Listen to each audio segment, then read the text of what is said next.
Okay, hello everybody and welcome, and let me, let's go here. Here we go. Okay, so let's get started with today's presentation. This is Anna Laura Brown, and this presentation is called 10 Steps to a Simple and Healthy Gluten-Free Lifestyle. Okay, so the first step that you need to follow in order to have a simple and healthy gluten-free lifestyle is to have a strong reason why. So examples of strong reason why would be maybe you have celiac disease, maybe you have Hashimoto's, fibromyalgia, maybe you have some other kind of an autoimmune disease that can really be severely impacted by whether or not you are strict about being gluten-free. And so that would be a strong reason why. An example of kind of not a very good reason why would be that maybe you just heard that if you went gluten-free that you might lose weight, or maybe you feel like you just see gluten-free seems to be kind of a fad, or you're following some other kind of a diet that requires you to be gluten-free. Those are not really strong reasons why. So you need to get really crystal clear and really have a clear, big, strong reason why you're going gluten-free. Because the reality is that it will be tough sometimes, and if you don't have a strong reason why, then you won't stick with it. Okay, the step number 2 is to have a plan. Now this is a must when implementing any kind of a lifestyle change, but it's really a must when it comes to gluten-free. So you need to work on, and some of these other steps will cover in more details, but you need to really get clear as to how you're going to implement a gluten-free lifestyle. And I offer a gluten-free and allergy-free living well planner on my blog and website at annalaurabrown.com that you can go ahead and grab, and you will see the link to the website in the description for this presentation. And I really highly recommend you go there, you enter your name and email, you opt in, you get it, you download it, and you use it, because this will really, really help you. Okay, number 3 is you create a database of meal ideas. So this is another really good one that will really help you a lot when it comes to going gluten-free, because it will make sure that you never run out of ideas about what you can eat that is gluten-free. So a couple of tools that I really like to use. The first one is the app and the website Yummly, and that's spelled YUMMLY.com. So again, that's YUMMLY.com. And you can go in there and you can do settings. So for example, you can automatically switch on gluten-free. If you're like me and you just don't like eating red meat, you can switch off red meat. I'm also dairy-free, so I have dairy-free set up, and it will give you literally hundreds, if not thousands, of choices of different ideas of things. And there's a way that you can go in and also save some of your favorite recipes that you find on there, and you can go back and access them later. So that really helps. The other tool I really like as well is a website called allrecipes.com, and that's the word all and recipes.com. And you can go there, and it has different settings. You can even enter in like the ingredients that you have on hand to cook with, and it will give you suggestions. Then the third thing, last but not least, is that I also really like looking up meal ideas on Pinterest. And of course, you can save these to boards. You could even create a board specifically for gluten-free meals that you actually want to try out, and save the recipes to that board for easy reference, and you can come back and look at it. And you could even make that board secret if you want. That way you're not sharing with the whole world what exactly you're planning to cook, or it doesn't have to be.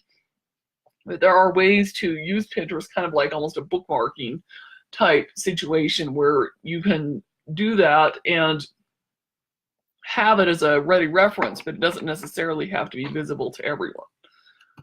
Okay, then the next step is to create a shopping list.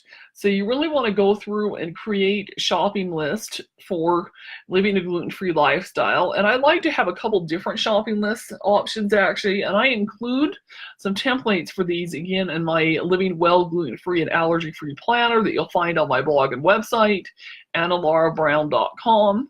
And what I do is I keep, like a shopping list, for example, the things that I need to go and buy right then. And then I also like to have a shopping list of some of the staples for gluten-free living that I like to always have in my cupboard. That way, when I am running low, I can keep track, oh, I need to add this to my shopping trip. So examples of some of the gluten-free staples that I never ever like to run out of would be things like some olive oil, coconut oil, good salt and pepper, some good other spices for cooking. I also, because I am also dairy free, I always like to have some coconut milk or almond milk. Some kind of, like nut butters would be things that would be on a list of things I never like to run out of. But of course, a mixture of fresh and frozen vegetables. I've always liked to have some kind of chicken or fish on hand. It's always really good to have some kind of an option for either like some different kinds of rice or gluten-free pasta, or like some hummus would be something on the list of things I don't like to run out of. I also don't like to run out of avocados because I'm a really big fan of avocados and I like to eat a lot of them.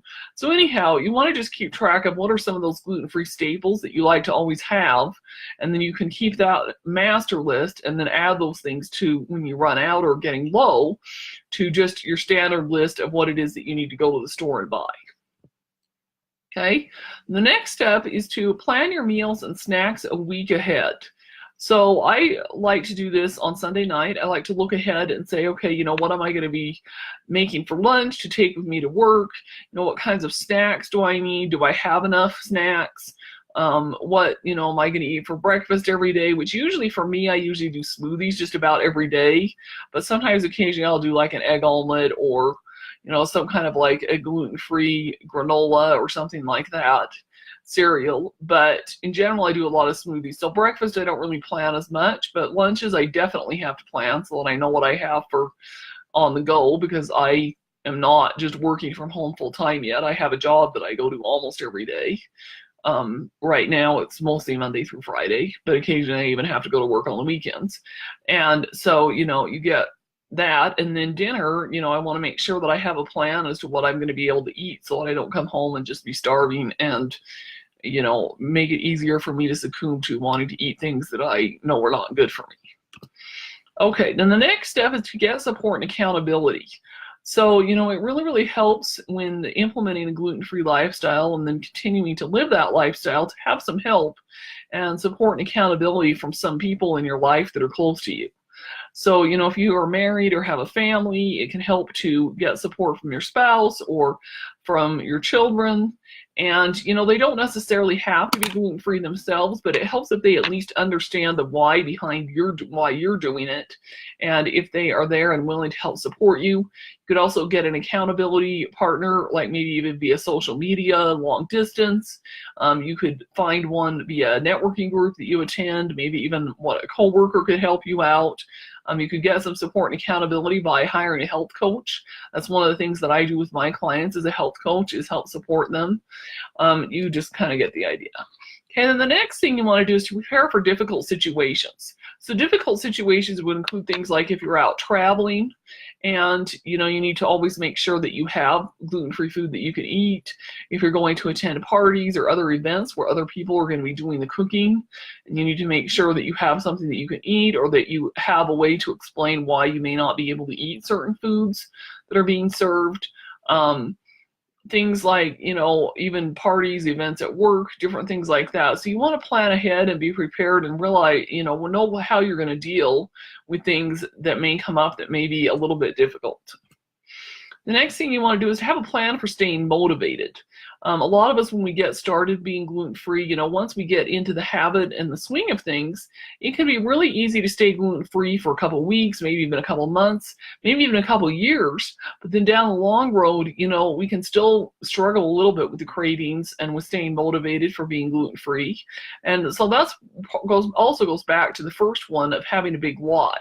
So if you have a big enough why, it will be easier for you to stay motivated over the long term. But even then, it can be still tough. So you want to have a plan for staying motivated and knowing what you're going to do when you really start struggling a little bit and start being tempted to eat something that you really shouldn't have. And the next thing, and this is a little related, is to work on overcoming cravings. So the cravings for some of the foods that you may not be able to eat anymore, or that you may have to find, alternatives that are gluten-free, and maybe those alternatives just don't taste as good. This is hardest during the first month to 3 months, but I'll tell you that it can still be tough even after I've personally been gluten-free for 5.5, going on 6 years now. It still sometimes can be a little tough as well. So, you want to work on that, and you want to have a plan as to what you're going to do when you do have a really big craving, so that you just don't give in and eat something that isn't gluten-free and then really regret it later. Okay, then the next thing you want to do is you want to get some help. Living a simple, healthy, gluten-free lifestyle isn't that hard after you really get going, but in the beginning it can be really tough. And that's one of the things that I can offer as a health coach.